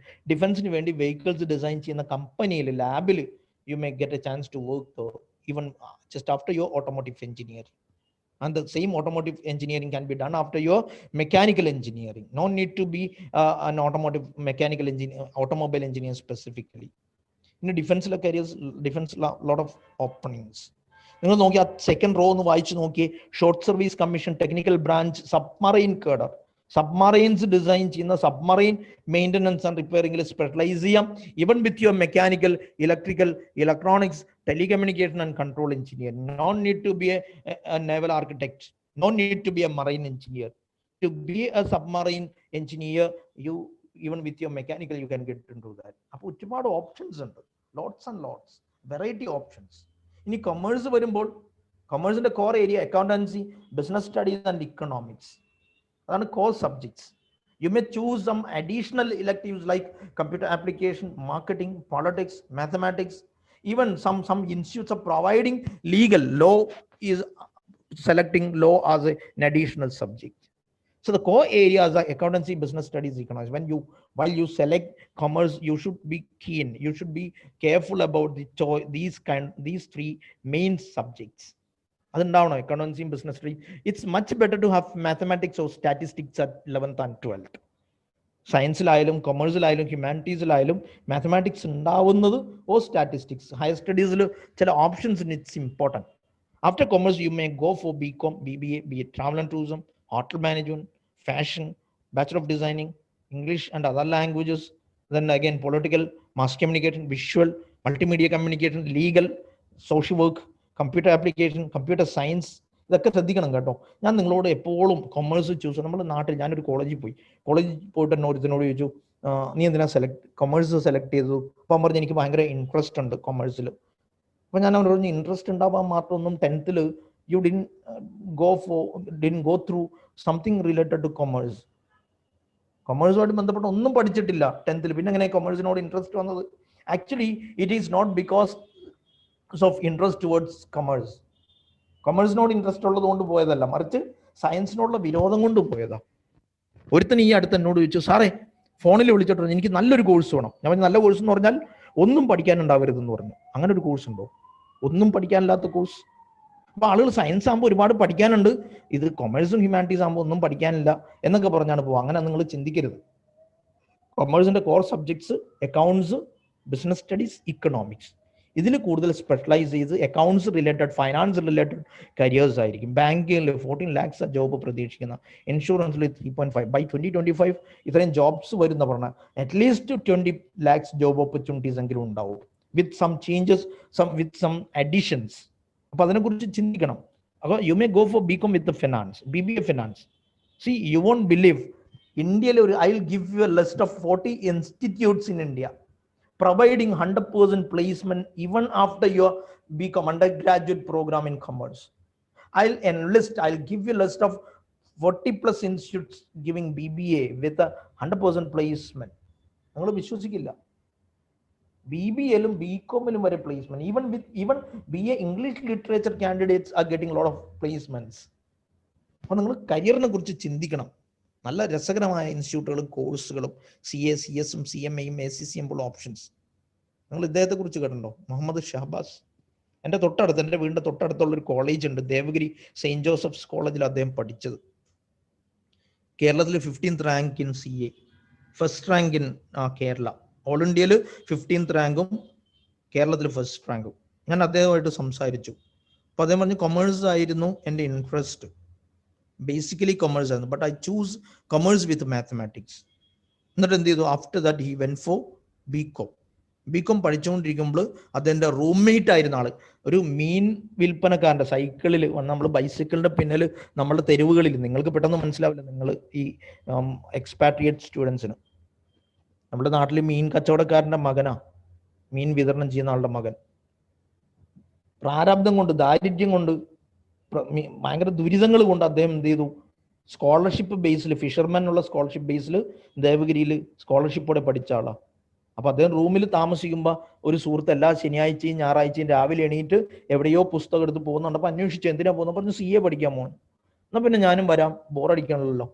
CA ക്ലാസ്സിന് അങ്ങനെ പോയ ആളാ, പക്ഷെ സീരിയസ് ആയി. എന്നോട് അദ്ദേഹം പറഞ്ഞു CA കിട്ടുക എന്ന് പറഞ്ഞാൽ ആളുകൾക്ക് പൊതുവെ ഭയങ്കര ബുദ്ധിമുട്ടായിട്ടാണ് തോന്നുക. പക്ഷേ നിങ്ങളൊരു സിസ്റ്റമാറ്റിക് ലേണിംഗ്, കൊമേഴ്സ് എപ്പോഴും CA നിങ്ങൾ ശ്രദ്ധിക്കേണ്ടത് അക്കാഡമിക് ബ്രില്യൻസ് അല്ല, അക്കാഡമിക് ബ്രില്യൻസിനേക്കാൾ അക്കാഡമിക് കൺസിസ്റ്റൻസിയാണ്. Academic consistency means he told me that, he explained me that, he told me that first ഇയറിൽ ഞാൻ പഠിച്ചുകൊണ്ടിരിക്കുമ്പോൾ എന്ത് ചെയ്തു? ക്ലാസ്സിൽ 9:30 ക്ലാസ് സ്റ്റാർട്ട് ചെയ്യും, will go up to 3:30 PM. So I will be in classroom. After choosing CA, I thought that I have to make a schedule. I have to be much organized. ഞാൻ എന്താ ചെയ്തത്? 9:30 to 3:30 ക്ലാസ്സിലിരിക്കും. 3:30 class കഴിഞ്ഞാൽ company അവരുടെ ഫ്രണ്ട്സിന്റെ കൂടെ അവരോട് bye bye പറഞ്ഞ് നേരെ റൂമിൽ പോയിരുന്ന് പഠിക്കലല്ല, അവരുടെ കൂടെ കൂടും, വാട്സപ്പ് അപ്ഡേറ്റ് ചെയ്യും, ഫേസ്ബുക്ക് അപ്ഡേറ്റ് ചെയ്യും, ഇൻസ്റ്റാഗ്രാമിൽ പുതിയ സെൽഫി ഇടും, ചായ കുടിക്കും, കഥ പറയും. ഒരു 6 മണി വരെ അങ്ങനെ ഇരുന്നാൽ പോലും, 5-5:30 വരെ ഇരുന്നാലും ആൾ തിരിച്ചു വന്ന് റൂമിൽ വന്ന് ഫ്രഷായി 6:30 പുസ്തകത്തിന് മുമ്പിലിരിക്കും, വായിക്കും. അവൻ എന്നോട് പറഞ്ഞത് ഇടയ്ക്ക് ഡിന്നറിനൊരു 10 മിനിറ്റ് പോയി കഴിഞ്ഞാൽ ബാക്കി 10:30 11 നൈറ്റ് വരെ ഇരുന്ന് പഠിക്കും. അത് CA മാത്രം. ഏർലി മോർണിംഗ് 6 o'clock എണീക്കും. നമ്മൾ ഏർലി മോർണിംഗിന് പഠിക്കാൻ വേണ്ടി എക്സാമിൻ്റെ തലേന്ന് എന്ത് ചെയ്യും, അലാം സെറ്റ് ചെയ്യും. 5:30 സെറ്റ് ചെയ്ത് അലാം അങ്ങ് അടിച്ചുകൊണ്ടേയിരിക്കും. അടുത്ത ഫ്ലാറ്റിലുള്ളവർ, തൊട്ടപ്പുറത്തെ ഫ്ലാറ്റിലുള്ളവരൊക്കെ എണീക്കും നമ്മുടെ അലാം കേട്ടിട്ട്. നമ്മൾ വിചാരിക്കുക നമ്മുടെ സ്വപ്നത്തിൻ്റെ ഭാഗമായിട്ട് അലാം അടിക്കുക എന്നാ. നല്ല സുഖമായിട്ട് കിടന്നുറങ്ങും. എന്നിട്ട് എണീക്കണം എത്ര മണിക്കാ? വെളുപ്പിന് 9 മണിക്ക് എണീക്കും വെള്ളിയാഴ്ച. ഇതാണ് നമ്മളുടെ സ്റ്റൈൽ. ആ ചെറുക്കൻ 6 മണിക്ക് എണീറ്റ് 6 മണി മുതൽ ക്ലാസ് റൂമിലേക്കുള്ള ഒരു 7:30 വരെ ഇരുന്ന് പഠിച്ചിട്ട് പിന്നെ കളിയൊക്കെ ആയിട്ട് പോകും. അങ്ങനെ പഠിക്കുന്നു. എന്നിട്ട് എന്നോട് പറഞ്ഞു 3 years അങ്ങനെ കണ്ടിന്യൂസ് ആയിട്ട് ചെയ്തു. ഫസ്റ്റ് ഇയറിൽ ഫൗണ്ടേഷൻ പാസ്സായി, സെക്കൻഡ് ഇയറും തേർഡ് ഇയറും കൊണ്ട് 2 years കൊണ്ട് ഇന്റർമീഡിയറ്റ് പാസ്സായി. Then after that he got an internship in SR Batliboi. Ernst ഞങ്ങളുടെ കീഴിലുള്ളതാ. അതിലും അവിടെ പോയി ജോലി ചെയ്തു. ആ ജോലി തന്നെ ഇന്റേൺഷിപ്പ്, ഐ മീൻ ആർട്ടിക്കിൾഷിപ്പായി. ആ ആർട്ടിക്കിൾഷിപ്പിന്റെ ഇടയിൽ 2.5 വർഷം അവിടെ വർക്ക് ചെയ്തിട്ട് ഫൈനൽ എക്സാമിന് 6 months ലീവ് എടുത്തു പഠിക്കാൻ പറ്റാത്തതുകൊണ്ട്. എന്നിട്ട് CA പാസ്സായി. ഇനി രസം എന്താണെന്നറിയോ? മുഹമ്മദ് ഷാബാസ് CA കാരനാവില്ല. അറിയോ നിങ്ങൾക്ക്? Now he's in Delhi preparing for his civil service exam. അയാൾ എന്നോട് പറഞ്ഞത് ഇന്ത്യയിൽ തന്നെ ഏറ്റവും ടഫായ ഈ ടെസ്റ്റ് എഴുതിയെടുക്കാന്നുണ്ടെങ്കിൽ പിന്നെ എന്തുകൊണ്ട് സിവിൽ സർവീസ് ട്രൈ ചെയ്തുകൂടാന്ന് ചോദിച്ചു. അങ്ങനെയാ. അപ്പൊ റൂത്ത് പറാട്ടിനെ കുറിച്ച് നിങ്ങൾ കേട്ടോ? CFO, ഗൂഗിളിന്റെ CFO ആണ്.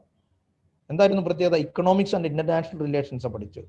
Then after that she went four master science in industrial relations, London school of economics.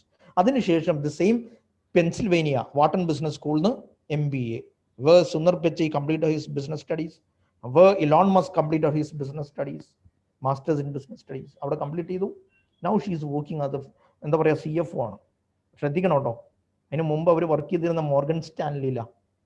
1987 മുതൽ 2016 വരെ ലോങ് 30 years. അവരുടെ കമ്മിറ്റ്മെന്റ് ഒന്ന് ആലോചിച്ച് നോക്ക്. 2016 ഗൂഗിളിന്റെ റിക്വസ്റ്റോട് കൂടി മോർഗൻ സ്റ്റാൻലിയുടെ അപ്രൂവലോട് കൂടി change switch over to Google career.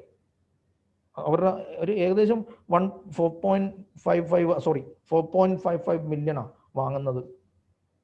Annually എന്ന് പറയാൻ പറ്റില്ല, അവരുടെ ഒരു ഷെയർ. ഇനി ഹ്യൂമാനിറ്റീസ് എടുത്ത് നോക്കും നിങ്ങൾ. Economics, politics, history, sociology, these are the core subjects. You may select geography, journalism, psychology, computer science, even mathematics or statistics. ഞങ്ങൾ ഇവിടെ നാട്ടിലൊരു സ്കൂളുണ്ട്, ഇവിടെ കോഴിക്കോട്, നല്ലൊരു സ്കൂളാണ്, സദ്ഭാവന. അപ്പൊ അവരുടെ പണി എന്താണെന്നറിയോ? അവർ ഹ്യൂമാനിറ്റീസിന് മാത്സ് കൊടുത്തുകൊണ്ടിരിക്കുക, ഹ്യൂമാനിറ്റീസിലും മാത്സ് ആഡ് ചെയ്തിരിക്കുകയാണ്. അതെന്തിനാ? ഒരു അതിൽ രസകരമാണ് അവരുടെ കോൺസെപ്റ്റ്. ഇപ്പൊ ചില ഇൻസ്റ്റിറ്റ്യൂട്ടുകളിൽ, for example Gokhale institute of politics and economics, Indira Gandhi institute of development research, institute of banking technology, RBIന്റെ കീഴിൽ, റിസർവ് ബാങ്ക് ഓഫ് ഇന്ത്യയുടെ കീഴിലുള്ളതാണ്. അത്തരം ഇൻസ്റ്റിറ്റ്യൂട്ടുകളിൽ മാസ്റ്റേഴ്സ് പഠിക്കണമെങ്കിൽ you should have mathematics at least in 11th and 12th. So better to have a mathematics or statistics of 11th and 12th, even with your humanities. അപ്പം അങ്ങനെ ഒരു ചോയ്സ് നിങ്ങൾക്ക് എടുക്കാം. അങ്ങനെ എടുത്തിട്ട് ലാംഗ്വേജ് റിലേറ്റഡ് കരിയേഴ്സ് ഒരു 2-3, നമ്മൾ ഈ കൊറോണ തുടങ്ങുന്നതിന് ഒരു 2-3 months before lady came to my office. എന്നിട്ട് എന്താണെന്നറിയോ? അവരെന്നോട് പറഞ്ഞു, ഞാൻ അയർലൻഡിലേക്ക് പോവുകയാണ് ഭർത്താവിൻ്റെ അടുത്തേക്ക്. അപ്പം എനിക്ക് ലിംഗ്വിസ്റ്റിക്സിൽ റിസർച്ച് ചെയ്യണം. So what should be my specialization and which area or which institute is best for linguistics? അപ്പൊ ഞാൻ അവരോടെല്ലാം പറഞ്ഞു കൊടുത്തിട്ട് പറഞ്ഞു, ഞാൻ പറഞ്ഞു സെപ്റ്റംബർ ഇൻടേക്കിൽ നോക്കേണ്ടി. അപ്പൊ എന്നോട് പറഞ്ഞു, അയ്യോ സെപ്റ്റംബർ ഇൻടേക്ക് പറ്റില്ല, ജാനുവരി ഇൻടേക്കേ പറ്റുള്ളൂ. ഞാൻ വെച്ചാൽ അതെന്താ? സെപ്റ്റംബർ ഇൻടേക്കിൽ വന്നാൽ ഞാൻ റെസിഗ്നേഷൻ കൊടുത്തിട്ടില്ല, റെസിഗ്നേഷൻ ഒരു 3 months എങ്കിലും വേണം അവർ അപ്രൂവ് ചെയ്യാൻ. അപ്പൊ ഇപ്പൊ എനിക്ക് കൊടുത്താൽ പറ്റില്ല എന്ന് പറഞ്ഞു. അപ്പൊ ഞാൻ നിങ്ങൾ ചെന്നിട്ട് പറഞ്ഞു, MA ലിറ്ററേച്ചർ കഴിഞ്ഞപ്പോഴത്തേക്ക് എനിക്ക് ജോലി കിട്ടി സാറേ എന്ന് പറഞ്ഞു, IT കമ്പനിയിൽ. ഇന്ത്യയിൽ ഒരു 4-5 ബെസ്റ്റ് യൂണിവേഴ്സിറ്റികളുണ്ട്. പൊളിറ്റിക്സ് നോക്കിയാൽ നിങ്ങൾ ജവഹർലാൽ നെഹ്റു യൂണിവേഴ്സിറ്റിയിൽ നിന്ന് MA പൊളിറ്റിക്സ് കഴിഞ്ഞ് മിഷിഗൻ സ്റ്റേറ്റ് യൂണിവേഴ്സിറ്റിയിൽ സ്ട്രാറ്റജിക് പ്ലാനിങ് പഠിച്ച കുട്ടി ഇപ്പൊ US ഡിഫൻസിന്റെ സ്ട്രാറ്റജിക് അഡ്വൈസറാ. Sociology, economics. See, a lot of institutes providing undergraduate programs in economics, master's programs in economics. You'll get a lot of institutes providing, see this one, liberal arts. Edakya, Ashoka, Kriya, then Flame, Manavrajana, a lot of institutes there. They are providing a lot of higher options in abroad. നിങ്ങൾ കേട്ടിട്ടുണ്ടാവും postgraduate institute in Geneva. കേട്ടിട്ടുണ്ടോ അവരെ കുറിച്ച്, ആ ഇൻസ്റ്റിറ്റ്യൂട്ടിനെ കുറിച്ച്? ഞാൻ അതുകൂടി പറഞ്ഞിട്ട് നിർത്താൻ പോവുകയാണ് കേട്ടോ. അതുകൂടി പറഞ്ഞ് നിർത്തുകയാണ്. പോസ്റ്റ് ഗ്രാജുവേറ്റ് ഇൻസ്റ്റിറ്റ്യൂട്ട് ജനീവ, നിങ്ങൾ അറിയണം ആ ഇൻസ്റ്റിറ്റ്യൂട്ടിനെ കുറിച്ച്. It was established by League of Nations after the World War first. എന്തിനായിരുന്നു വേൾഡ് വാർ ഫസ്റ്റ് ഉണ്ടാക്കിയത്? ആ ടൈമിനുണ്ടായിരുന്ന ഡിപ്ലോമാറ്റിക് ഇഷ്യൂസ് പരിഹരിക്കാൻ വേണ്ടി, ഡിപ്ലോമാറ്റുകളെ ഉണ്ടാക്കിയെടുക്കാൻ വേണ്ടി തുടങ്ങി വെച്ച, ലീഗ് ഓഫ് നേഷൻസ് തുടങ്ങിയ ഇൻസ്റ്റിറ്റ്യൂട്ടാണ് post graduate institute Geneva.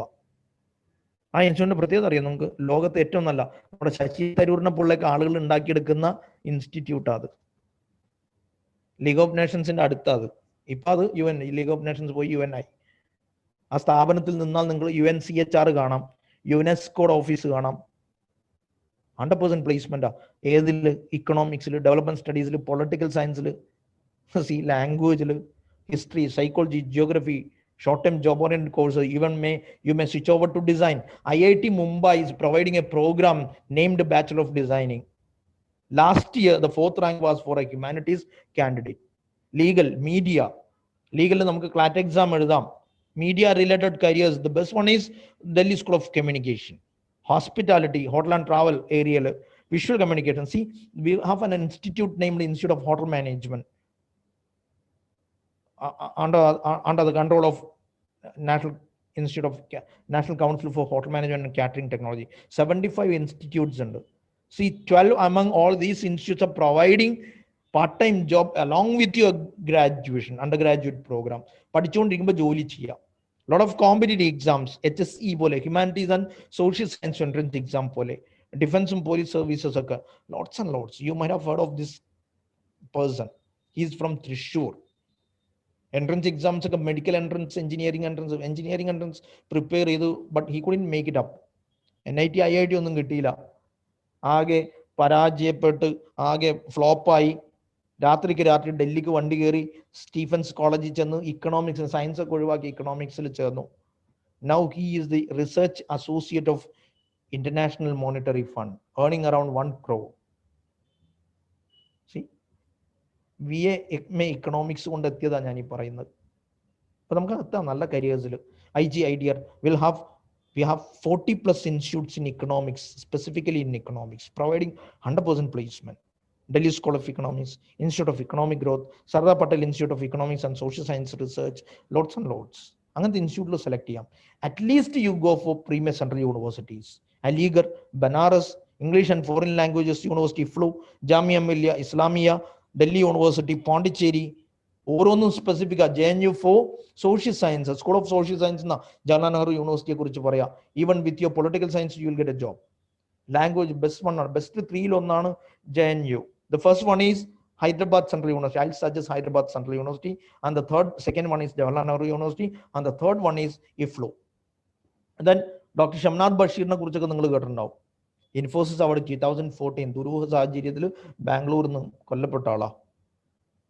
Pharmaceutical കമ്പനികൾക്കെതിരെ case file ചെയ്ത ആളാ.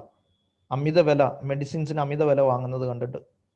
His base is legal studies. From legal studies, you may switch over to, you can be a lawyer, trainer, legal advisor, forensic science, criminology. നിങ്ങളുടെ ഇവിടെ ഒരു Bakkar Ali sir ഉണ്ടല്ലോ. Yes, ഇതാ കാണുന്നുണ്ടല്ലോ. Bakkar Ali sir law പഠിച്ചിട്ട് legal adviser ആയിട്ട് വർക്ക് ചെയ്യുന്നതാ. അങ്ങനെ നിങ്ങൾക്ക് മാറാം, ക്രിമിനോളജിയിലേക്ക് മാറാം, പാറ്റേൺ ലോയിൽ, സൈബർ ലോയിൽ, മീഡിയ ലോയിൽ, ഇന്റർനാഷണൽ ഹ്യൂമാനിറ്റേറിയൻ ലോയിൽ. വെറും അഡ്വക്കേറ്റ് മാത്രം ആവാനുള്ളതല്ല. ദിലീപ് ചാബ്രിയ, ഇപ്പൊ ഈ അടുത്ത് ദിലീപ് ചാബ്രിയ DY പാട്ടീൽ യൂണിവേഴ്സിറ്റി ആയിട്ട് സഹകരിച്ചുകൊണ്ട് ഒരു കോഴ്സ്, ഒരു ഇൻസ്റ്റിറ്റ്യൂട്ട് തുടങ്ങി, ഇൻസ്റ്റിറ്റ്യൂട്ട് ഓഫ് ഓട്ടോമോട്ടീവ് ഡിസൈനിങ്. ഇപ്പൊ EVയിൽ post graduate diploma, electric vehicles ഡിസൈനിങ്ങിൽ പോസ്റ്റ് ഗ്രാജുവേറ്റ് ഡിപ്ലോമ കൊടുക്കുന്നുണ്ട് ഇദ്ദേഹത്തിന്റെ ഇൻസ്റ്റിറ്റ്യൂട്ട്. ഒരുപാട് ഇൻസ്റ്റിറ്റ്യൂട്ടുകളുണ്ട്, ഒരുപാട് കോഴ്സസ് ഡിസൈനിങ്ങിൽ, visual communication, animation film designing. But the thing is, the confusing question is again that how do I know where to start with? From where I will start? The process of selecting the courses, process of selecting the best choice for me. So what is the starting? Where is the starting point? Almost all the candidates, almost all the parents are literally confused. From where I have to start? See, I am in a starting point. How to start and where to start? എങ്ങനെ തുടങ്ങണം എന്നുള്ളതാണ്. For that, I'll suggest, see, normally some students may not be good at mathematics. Some students may not be good at biology. Some students may not be interested to go for physics and chemistry at all. Even they are not interested to go for science at all. Instead of that, they would like to go for commerce or humanities, whatever, whichever. നിങ്ങളുടെ ഒരു strength അല്ല, നിങ്ങൾ സുവോളജിയാണ് interest എങ്കിൽ pick up that. Think about your strong areas, never think about your weakness. See, I am weak in mathematics, don't say like that. I am good at zoology, you just like say like that. I am good at social sciences. So based on that, think about your career choices. To be into that specific career, you just go for some scientific aptitude test. We are using Career Guru, my institute is using differential aptitude test, the most scientific, most used, most authentic aptitude test available in around the world.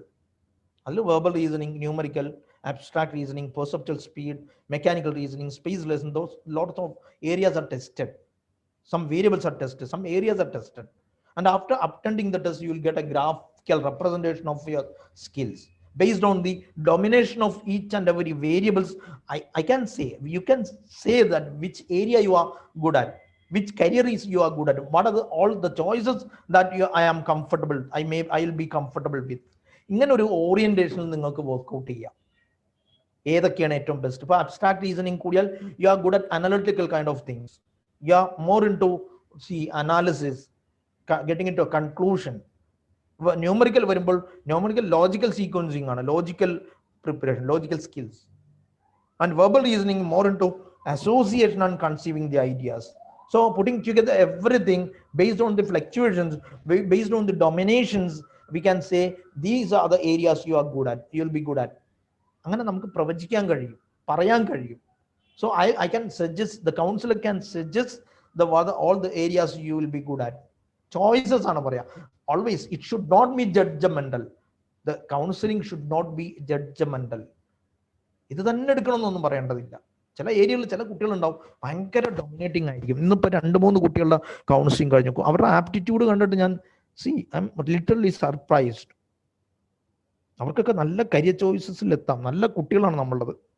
So എനിക്ക് പാരൻസിനോട് പറയാനുള്ളത്, ഈ ഒരു scientific, നമ്മൾ ലക്ഷങ്ങൾ 10-15 ലക്ഷം 1 കോടിയൊക്കെ കൊടുത്ത് നമ്മൾ career ചോയ്സസിൽ ചേരും. പക്ഷെ അത് അവർക്ക് പറ്റിയതാണോ അല്ലേന്ന് നമ്മൾ ആലോചിക്കില്ല. ഒരു 3,500 4,000 ഒക്കെ കൊടുത്താൽ നമുക്ക് നല്ല സയന്റിഫിക് ആപ്റ്റിറ്റ്യൂഡ് ടെസ്റ്റുകൾ നടത്തി നമുക്ക് എന്ത് ചെയ്യാം, നമ്മുടെ കുട്ടിയുടെ ജെന്യുവിൻ ആയ കരിയർ സ്കിൽസ് കണ്ടെത്താൻ പറ്റും. So whenever your abilities, interests, personality are get into an equilibrium point, definitely you will find a good choice. I am literally fond of a definition about career planning, career decision making. It's a process of making the rational relation between the internal psychology of a candidate with the external factors of courses and employability.